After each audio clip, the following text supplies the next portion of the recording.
નમસ્કાર. દિવસભરના તાજા સમાચારોમાં તમારું સ્વાગત છે. તમારી સાથે હું છું પિનલગીરી ગોસ્વામી. સમાચારો વિસ્તારથી જાણીએ એ પહેલા મહત્વના સમાચારો ઉપર એક નજર. નમસ્કાર મિત્રો, અત્યારના સૌથી મોટા અને અગત્યના સમાચારમાં વાત કરીશું. ગઈકાલે ગાજવીજ સાથે અનેક જગ્યાએ વરસાદ થયો. ખાસ કરીને દક્ષિણ ગુજરાત અને સૌરાષ્ટ્રના અનેક પંથકમાં વરસાદ જોવા મળ્યો. મિત્રો, મહત્વનું છે કે જૂનાગઢમાં જોરદાર વરસાદની બેટિંગ જોવા મળી. ગાજવીજ સાથે ગ્રામ્ય પંથકમાં વરસાદી માહોલ જામ્યો. મેંદરડા વિસ્તારમાં રોડ ઉપર પાણી ફરી વળ્યા. વિસાવદર વિસ્તારમાં પણ વરસાદી માહોલ જામ્યો. વાવણી લાયક વરસાદ થતાં ખેડૂતોમાં ખુશીનો માહોલ જોવા મળ્યો. બીજી તરફ કાળઝાળ ગરમીમાંથી લોકોને રાહત મળી રહી છે. સૌરાષ્ટ્રના અનેક વિસ્તારમાં વરસાદી માહોલ જામ્યો છે. મિત્રો, મહત્વનું છે કે આજે તારીખે 16 તારીખે સુરત, તાપી, ડાંગ, નવસારી, વલસાડ, ભરૂચ, નર્મદા, વડોદરા, છોટાઉદેપુર, આણંદ, દાહોદ, પંચમહાલ, ભાવનગર, અમરેલી, ગીર સોમનાથ, જૂનાગઢ, પોરબંદર, રાજકોટ, જામનગર, દેવભૂમિ દ્વારકા અને બોટાદ સહિત અનેક વિસ્તારમાં વરસાદની શક્યતા છે. જ્યારે ઉત્તર ગુજરાતમાં બનાસકાંઠા, સાબરકાંઠા, કચ્છમાં લખપત, અબડાસા, માંડવી, મુન્દ્રા અને અંજારના પણ કોઈ વિસ્તારમાં વરસાદની શક્યતા રહેલી છે. મિત્રો, મહત્વનું છે કે આ ફક્ત એક કહી શકાય કે નિર્ધારિત વિસ્તારો નથી, પરંતુ સિસ્ટમ મોટી સક્રિય થાય, લો ક્લાઉડ ફોર્મેશન સક્રિય થાય તો ગુજરાતના અંદાજિત 50થી લઈને 70% વિસ્તારમાં વત્તા ઓછા પ્રમાણમાં વરસાદ થનારો છે. મિત્રો, અન્ય મહત્વના સમાચારની વાત કરીએ તો રાજકોટ શહેરમાં વીજળીના કડાકા બડાકા સાથે વરસાદ જોવા મળ્યો. વરસાદની આગાહી વચ્ચે રાજકોટ જિલ્લાના લોધિકામાં મેઘરાજા મન મૂકીને વરસ્યા. રાજકોટ શહેરમાં પણ વીજળીના કડાકા બડાકા સાથે વરસાદ પડ્યો. જસદણ, આટકોટ, વીરનગર, જસાપર, પાંચવડા, સાણથલી વિસ્તારોમાં મેઘરાજા પધાર્યા. નીચાણવાળા વિસ્તારમાં વરસાદી પાણી ભરાઈ ગયા. રાજકોટ, અમરેલી, ગોંડલ, સુરત, નવસારી, તાપી, ડાંગ સહિત અનેક વિસ્તારમાં વરસાદ આવ્યો હતો.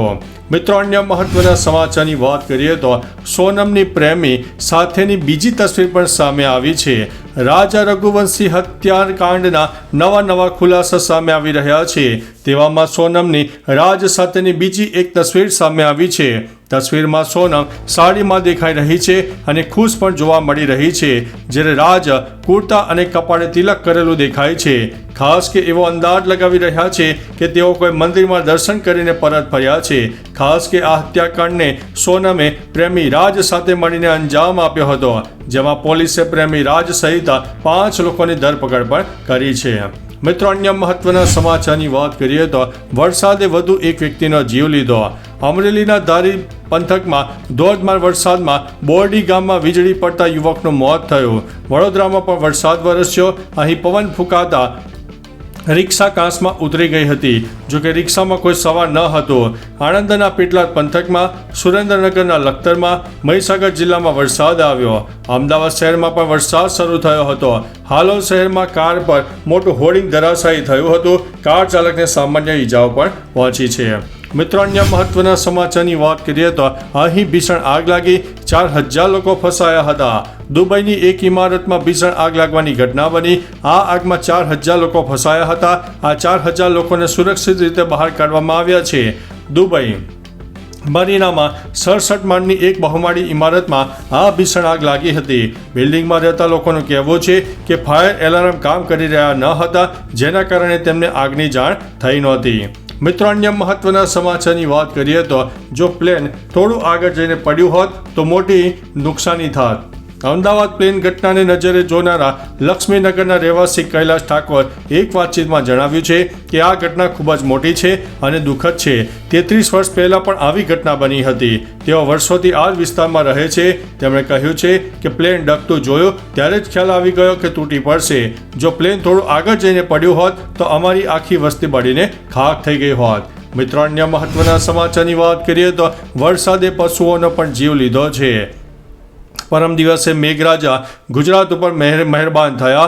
આ દરમિયાન ધાનપુર તાલુકાના ગાંગરડી ફળિયા ગામમાં ઝાડ નીચે 2 બળદ બાંધેલા હતા.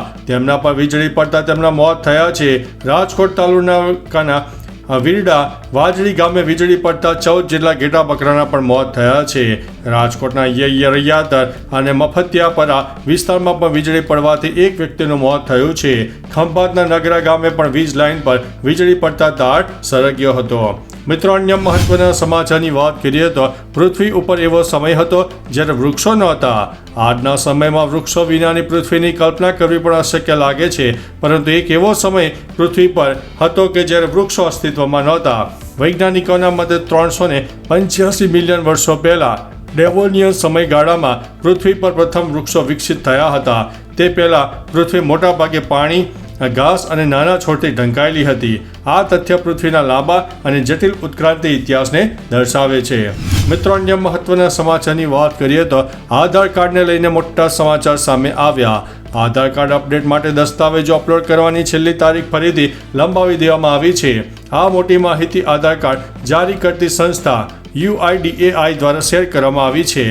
UIDAI કહ્યું છે કે લાખો આધાર ધારકો માટે ફ્રી ઓનલાઈન દસ્તાવેજ અપલોડ સુવિધાની તારીખો લંબાવી દેવામાં આવી છે.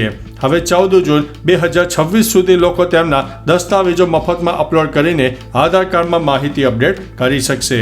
મિત્રો, અન્ય મહત્વના સમાચારની વાત કરીએ તો ઇઝરાયેલે ઈરાની સંરક્ષણ મંત્રાલય ઉપર હુમલો કર્યો. ઈરાન અને ઇઝરાયલ છેલ્લા 48 કલાકથી ઉગ્ર લડાઈ કરી રહ્યા છે. શનિવારે મોડી રાત્રે બંને દેશોમાં ફરી એકવાર એકબીજા ઉપર અનેક મિસાઇલો છોડીને ઇઝરાયલે દાવો કર્યો છે કે તેણે તહેરાનમાં સંરક્ષણ મંત્રાલયને નિશાન બનાવ્યું છે. આ ઉપરાંત તહેરાન અને બુશેહરમાં તેલ ડેપો અને ગેસ રિફાઇનરીઓ સહિત 150થી વધુ લક્ષ્યોને નિશાન બનાવવામાં આવ્યા છે. 138 ઈરાની અને 5 ઇઝરાયલી પણ માર્યા ગયા છે. મિત્રો, અન્ય મહત્વના સમાચારની વાત કરીએ તો અમેરિકામાં 2 સાંસદો પર તેમના ઘરની અંદર ગોળીબાર થયો છે. અમેરિકાના મિનીસોટામાં 2 સાંસદો જ્હોન હોકમેન અને મેલિસા હાર્ટમેન ઉપર તેમના ઘરની અંદર હુમલો કરવામાં આવ્યો. આ હુમલામાં હોફમેન ઘાયલ થયા છે, જ્યારે મેલિસા અને તેમના પતિનું મૃત્યુ થયું છે. આ હુમલા બાદ લોકોને ઘરની અંદર રહેવાની અપીલ કરવામાં આવી છે. પોલીસ ટીમો હુમલાખોરોની શોધ કરી રહી છે અને હુમલા પાછળનું કારણ શોધવાનો પ્રયાસ કરી રહી છે. મિત્રો, અન્ય મહત્વના સમાચારની વાત કરીએ તો ઈરાને F-35 વિમાન તોડી પાડવાનો દાવો કર્યો છે. ઈરાન અને ઇઝરાયલ વચ્ચે લશ્કરી સંઘર્ષ વધી રહ્યો છે, ત્યારે બંને તરફથી હુમલાઓ પણ વધી રહ્યા છે.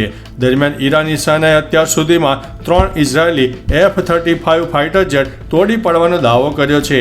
તહેરાન ટાઈમ્સના અહેવાલ મુજબ ઈરાને F-35 પાયલટને પણ પકડી લેવાનો દાવો કર્યો હતો. ઈરાનનો દાવો છે કે તેણે અત્યાર સુધીમાં 2 F-35 પાયલટને જીવતા પકડી લીધા છે, જ્યારે એક હુમલા દરમિયાન માર્યો ગયો છે. મિત્રો, અન્ય મહત્વના સમાચારની વાત કરીએ તો કેદારનાથમાં હેલિકોપ્ટર ક્રેશ થયું છે. કેદારનાથમાં એક હેલિકોપ્ટર ક્રેશ થયું છે. તેમાં 7 લોકો સવાર હતા. ખરાબ હવામાનને કારણે આ અકસ્માત થયો છે. હેલિકોપ્ટર આર્યન કંપનીનું હતું. આ અકસ્માત ગૌરીકોંડ અને ત્રીજો ગિરનારાયણ વચ્ચે થયો હતો. પાયલટ સહિત 5 લોકોના મોત થયા છે. મૃતકોમાં એક બાળકોનો પણ સમાવેશ થાય છે. હેલિકોપ્ટર દહેરાદૂનથી કેદારનાથ જઈ રહ્યું હતું. તો ચાલો મિત્રો, ફરીથી દેશ અને દુનિયાના સુપરફાસ્ટ સમાચાર લઈને મળતા રહીશો. ત્યાં સુધી અમને રજા આપશો. નમસ્તે.